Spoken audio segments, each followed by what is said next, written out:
अब उन्नाव में क्या बेटी बचाओ बेटी पढ़ाओ जहां बात रखी जाती है, क्या एक ड्राइवर अपने बच्ची की पढ़ाई छोड़ेगा?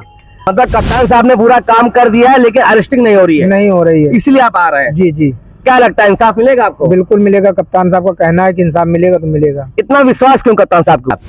बेटी का कहना है कि इन्होंने हमको ब्लैकमेल करके वीडियो दिखाया कि क्या वीडियो करके बेटी एडिट करके वीडियो बनाया गया है और छेड़खानी की, इसीलिए बेटी से फुसला के पूरी जेवर घर की मंगा ली। मतलब बेटी का आपत्तिजनक वीडियो बना के बेटी को ब्लैकमेल किया गया। जी, जी, जी। ये किसने किया? ये कार्तिक सिंह ने। कार्तिक सिंह ने। कौन सा मुकदमा लगा उसके ऊपर? पास्को लगा है। एक इसके पहले एक लड़की भगा के ले गया था, उसको 2 महीना इस्तेमाल किया, उसके बाद उसको दबाव दे के उसको सुलह हो गया। उन्नाव में यौन उत्पीड़न, रेप, लड़ाई झगड़ा, चोरी, ब्लैकमेल, तमाम अवैध व्यापार जमकर होते चले आए हैं। लेकिन जब से उन्नाव जिले की कमान एसपी दीपक भूकर ने संभाली है, तब से सभी अवैध व्यापारों व तमाम गलत कार्यों में अंकुश लगना पाया जा रहा है।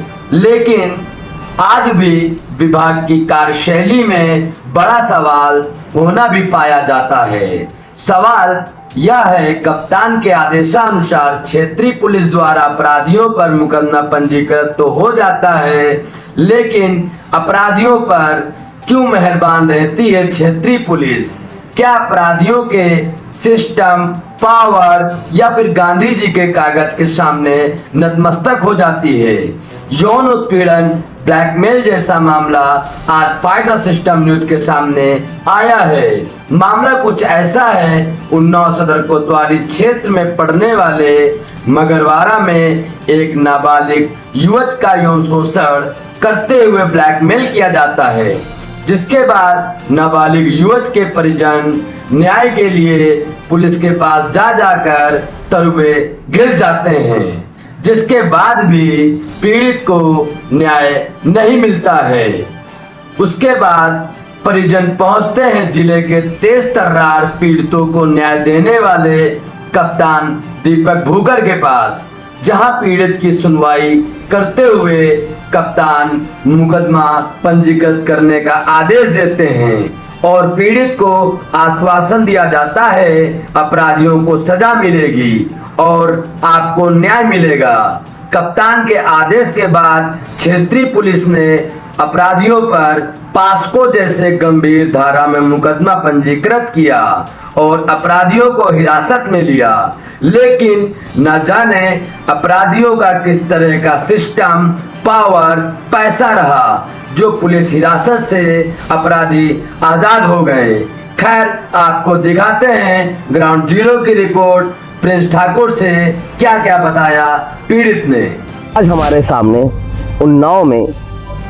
उन्नाव कप्तान ऑफिस के बाहर एक युवक ऐसा मिलता है जहां पर अपनी बेटी के इंसाफ के लिए वो पुलिस अधीक्षक के पास आता है और नाबालिग बेटी के साथ यौन उत्पीड़न की एप्लीकेशन कप्तान ऑफिस में देता है।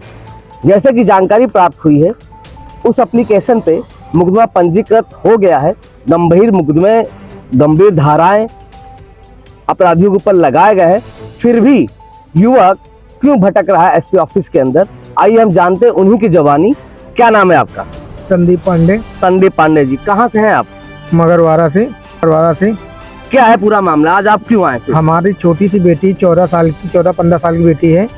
बीरू सिंह के लड़के ने, कार्तिक ने उसको ब्लैकमेल करके, आपकी आवाज समझ में नहीं, तेज बोलिए। उसको ब्लैकमेल करके उससे घर की पूरी जेवर मंगवा ली है। हम कप्तान साहब के पास आए, कप्तान साहब ने तुरंत एक्शन लिया, बेटी को, लड़के को उठा के आया। कचौड़ी गली में बेचा गया, कचौड़ी गली का सुनार भी उठ के आया। उसके बाद 3 दिन उसको रखा गया। 3 दिन बाद 151 में मुकदमा लिख गया। उसके बाद पास्को ऐसी धाराएं लगी हुई हैं, उस पर इसको 3 दिन रख के उसके बाद 151 में क्यों छोड़ा गया? हमारा कहने मतलब है ये, मतलब कहीं ना कहीं आप कप्तान साहब के कार्य से संतुष्ट है, जहां पर इन्होंने तत्काल मुकदमा गंभीर धाराओं में पंजीकृत किया, पास्को जैसी धाराएं लगी है। लेकिन आपका कहना है कि 3 दिन कोतवाली में बंद करने के बाद उनको क्यों छोड़ दिया गया? यही सवाल है ना? जी, जी। इसीलिए आज फिर कप्तान ऑफिस आए? जी, इसीलिए आए हैं। इन लोगों को उठा के, जो गुनेगार हैं, बीरू सिंह, कार्तिक, इनको सबको जेल भेजा जाए। बीरू सिंह और कार्तिक कहाँ के हैं? मगरवाड़ा निवासी हैं। अच्छा, 2 लोग हैं। एफआईआर में शायद आपने 3 लोगों के नाम लिखवाया एक है। सुनील है भैया, सुनील। तो उनका क्या रोल है? वो एक उनके पास चैन है हमारी, वो 10,000 रुपये पे चैन रखे हैं उस लड़के लेके। उसके बाद उन्होंने बिकवाया पूरी जेवर। जैसे कि जानकारी आप बता रहे थे कि आपकी जेवर गल गई है, ये बात आपको किसने कहा? ये हमें उन्हीं के लोगों ने बताया कि लड़के ने बताया सामान गला दिया गया है। आपकी बच्ची की उम्र क्या है? 14 से 15 साल है। हमने उसकी पढ़ाई छुड़ा के घर में बैठा दिया है। हमें इंसाफ चाहिए, इन लोगों को जेल जाना चाहिए, तीनों लोग को। हमारा सामान हमको मिलना चाहिए। तो पूर्ण विश्वास है आपको जिले के कप्तान साहब की आपके साथ इंसाफ जरूर होगा। पूरा कप्तान साहब पूरी मदद कर रहे हैं, पूरा सब कुछ कर रहे हैं, कोई दिक्कत नहीं हमें। आप करते क्या है? हम गाड़ी चलाते हैं। एक गाड़ी चलाने वाला 10 लाख का जेवर कैसे रख लेगा? भैया हमारी माता जी की हमारी बुजुर्ग की सामान थी हम लोगों के पास। कोई रसीद, कोई सबूत, कुछ प्रूफ? पुराने सामानों को कौन प्रूफ रखता है ये बताइए? 15 साल पुरानी शादी। कल का आप एलिगेशन 20 लाख का लगा दो, 25 लाख का लगा लो, हम कैसे मान लें कि 25 लाख का जेवर आपका? जबकि आप गाड़ी चलाते तो कैसे मान लें कि 20 लाख का जेवर आपके पास? भैया जी मेहनत करते हैं, कमाते हैं। कोई फोटो, कोई रसीद जेवर की कुछ भी है ऐसा एविडेंस? हमारे पास कुछ हैं रसीदें जो हमारे पास रखी घर पे, जो शादी के पहले की वो नहीं है, जो हमने नया बनवाया उनकी कुछ रसीदें हमारे पास हैं। और बेटी का क्या कहना आपकी?